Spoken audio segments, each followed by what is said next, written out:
Hello students, welcome to the channel. आप सभी students का चैनल पर स्वागत है। मोस्ट इम्पॉर्टेंट एमसीक्यूज़ हैं ये, और इसमें पीवाईक्यूज़ भी हैं। कुछ एग्जाम्पलर के एमसीक्यूज़ हैं और पीवाईक्यूज़। तो मैंने बहुत ही क्वेश्चंस को जो है चुन चुन के रखा हुआ है। आपका काम है अच्छे से इन्हें समझना और इन्हें नोट करना और नोटबुक और पेन लेकर के सॉल्व करना। ठीक है, कोशिश यही रहेगी कि कोई भी एमसीक्यू छूटे ना, और यहीं से ही आएगा। तो आप लोग प्लेलिस्ट 10th क्लास की प्लेलिस्ट को सेव कर लें, और उसमें असर्शन रीजन्स के कई वीडियोस हैं जहां से असर्शन रीजन आपको मिलेंगे, और केस स्टडी बेस्ड क्वेश्चंस। तो सभी वीडियो जाकर के आप प्लेलिस्ट को सेव करके देखें। अभी भी अपनी कोशिश जारी है कि क्वेश्चंस को ज़्यादा से ज़्यादा यहीं से ही आने चाहिए। तो देखिए, सबसे पहला जो क्वेश्चन है, if the HCF of 65 and 117 is expressible in the form of 65 and minus 117, then the value of M. तो एम की वैल्यू, तो आपको क्या करना है भाई, 65 और 117 का एचसीएफ फाइंड कर लेना। तो एचसीएफ जब आप फाइंड करेंगे इसका, 65 के जब फैक्टराइजेशन करेंगे तो 65 का मतलब होता है 13 इंटू 5, 65। ठीक है, 117 के जब आप फैक्टर करेंगे तो ये होंगे आपके 13 इंटू 3 क्यों? क्योंकि भाई आप कैंसिल कर लीजिए। ठीक है, 13 9 जा 117 होता है, तो 13 आएगा, 3 आएगा और 3। तो इस तरीके से आप जो है प्राइम फैक्टराइजेशन कर लेंगे। ठीक है, 65 का करेंगे तो ये आएगा 5 और ये 13, और जब इसे आप 3 से काटेंगे तो 3 3 जा 9 और 2 आया, 3 9 जा 27, 3 1 3 3, तो देखिए ये कितना आया।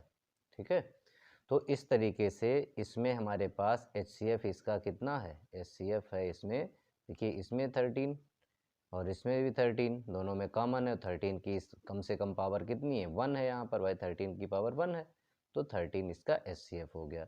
तो यहाँ कहा गया है HCF of this is expressible in the form of, तो इसी को लिख दो भाई। ये जो एचसीएफ है 13 किसकी फॉर्म में है, ये 65m माइनस 117। तो ये इधर आएगा तो प्लस हो जाएगा 117, और इधर 65m, तो ये कितना हुआ, 130 हुआ। और इधर m इज इक्वल टू, या 65 डिवाइड में आ जाएगा तो 65 टू जा, मतलब m की वैल्यू क्या हो गई, 2। तो इस तरीके से m आ गया हमारे पास 2, मतलब बी ऑप्शन करेक्ट है। ओके, नेक्स्ट देखिए क्वेश्चन नंबर 2। इफ 2, ये तो बहुत ही इंपॉर्टेंट है, बहुत ही, इस तरीके का तो पूछा ही जाना है। If two positive integers A and B are written as, A इस तरीके से लिखा गया है, बी इस तरीके से लिखा गया है। ये एक्स वाई क्या है, प्राइम नंबर। जैसे हमारे पास ये समझ लो ए है, इसे इस तरीके से लिखा गया है, बी को इस तरीके से लिखा गया है। तो यहाँ पर एचसीएफ पूछा है, फिर से एचसीएफ। तो एचसीएफ में क्या करते हैं, जो ये प्राइम फैक्टर होते हैं, तो पहली बात तो कॉमन प्राइम फैक्टर, जो कॉमन प्राइम फैक्टर हैं उसकी स्मॉलेस्ट पावर लिखते हैं और उनका प्रोडक्ट करते हैं। ओके, तो यहाँ पर भाई एक्स यहाँ भी है, एक्स यहाँ भी है, तो एक्स की जो स्मॉलेस्ट पावर है वो ये 1 है, तो एक्स की पावर ये 1 लिखेंगे। फिर मल्टीप्लाई में y, देखिए यहाँ भी है और यहाँ भी है, तो y की स्मॉलेस्ट पावर 2 है या 3, तो 2 है, तो वाई स्क्वायर। तो ये एक्स वाई स्क्वायर क्या हो गया, एचसीएफ हो गया। तो ये बी ऑप्शन करेक्ट है। यहाँ पर आपसे एलसीएम भी पूछा जा सकता है, दूसरा क्वेश्चन बन सकता है एलसीएम का। तो एलसीएम के लिए क्या करते हैं, एलसीएम के लिए दोनों में कॉमन जरूरी नहीं है, कॉमन की बात नहीं होती है इसमें। क्या होता है, मतलब एलसीएम में ईच प्राइम फैक्टर, जितने भी प्राइम फैक्टर हैं उसकी लार्जेस्ट पावर, उनका प्रोडक्ट करते हैं। तो अगर एलसीएम निकालना होता, ये तो एचसीएफ है, एलसीएम निकालना होता, देखो एक्स आया है, एक्स की पावर बड़ी कौन सी है, 3, यहाँ तो 1 है, तो एक्स की पावर 3। और वाई प्राइम फैक्टर है, वाई की पावर कौन सी है बड़ी, 3 है भाई, तो ये एक्स क्यूब बाई क्यूब क्या हो जाता है, एलसीएम। क्लियर है। The product of a non zero rational and an irrational, तो नॉन जीरो रेशनल, एक रेशनल और वो भी कैसा, नॉन जीरो, जीरो को छोड़कर। एंड इरेशनल, इनका प्रोडक्ट क्या होगा, तो इनका प्रोडक्ट अगर एक रेशनल है एक इरेशनल है तो इसका प्रोडक्ट हमेशा इरेशनल होता है। कैसा होता है, इरेशनल, मतलब ऑप्शन ए करेक्ट है। तो इसमें आपसे कुछ भी आप ध्यान रखिए, देखिए दो रेशनल को अगर हम जोड़ेंगे या सब्ट्रैक्ट करेंगे या मल्टीप्लाई करेंगे या डिवाइड करेंगे तो हमेशा रेशनल ही मिलता है।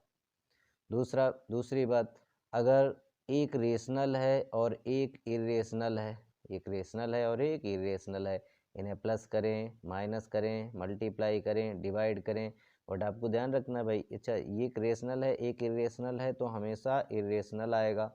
ध्यान रखना है कब, प्रोडक्ट अगर करेंगे तो रेशनल वाला नॉन जीरो होना चाहिए, डिवाइड करेंगे तो डिवाइड करेंगे जिससे वो हमारा कैसा होना चाहिए, नॉन जीरो होना चाहिए। ओके, अच्छा दोनों इरेशनल हैं, दोनों कैसे हैं, इरेशनल, ये तीनों पॉइंट आपको ध्यान रखने हैं।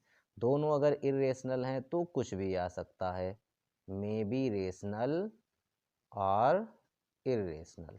ओके, ये पॉइंट आपको ध्यान रखने हैं। अब क्वेश्चन नंबर नेक्स्ट पर बढ़ते हैं।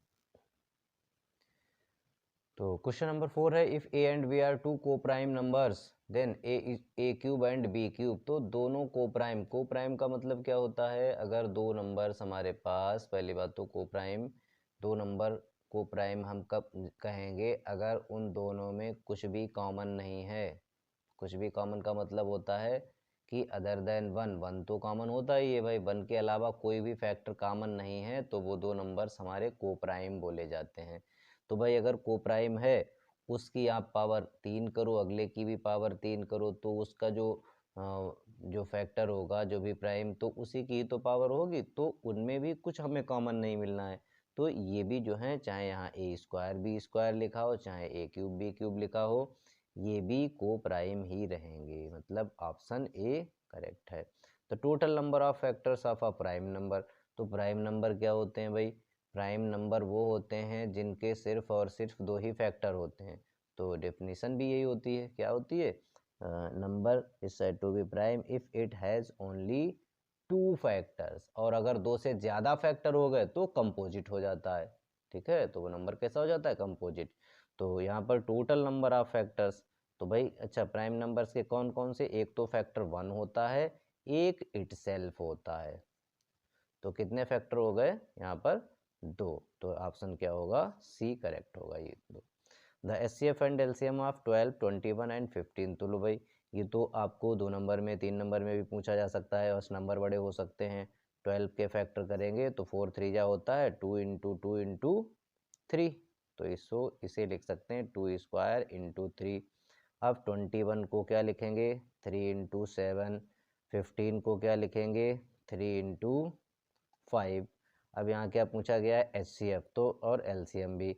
तो एचसीएफ जब आप निकालेंगे तो देखो एचसीएफ में कॉमन, तो कॉमन यहाँ पर क्या है, दो तो इसमें है लेकिन इसमें नहीं है, 3 यहाँ है, 3 यहाँ है, 3 है, तो 3 कॉमन फैक्टर है, 3 प्राइम फैक्टर जो है कॉमन है, तो इसका और तो कुछ है नहीं, तो 3 की पावर स्मॉलेस्ट यहाँ 1 है, तो 3 ही एचसीएफ हो गया। अब ऑप्शन में देखिए आप, ऑप्शन में 3 यहाँ भी है 3 यहाँ भी है, तो ये दो तो ऑप्शन हो ही नहीं सकते, ये तो आप काट ही दीजिए। अच्छा ठीक है, क्योंकि पहले एचसीएफ लिखा हुआ है, इन दो में से आप एलसीएम निकाल लीजिए। तो एलसीएम जब निकालेंगे हम, तो एलसीएम में पहली बात तो जितने भी प्राइम फैक्टर हैं, एक तो ये 2 आया है तो 2 की पावर 2 हो जाएगी, largest power each prime factor की, और उनका प्रोडक्ट।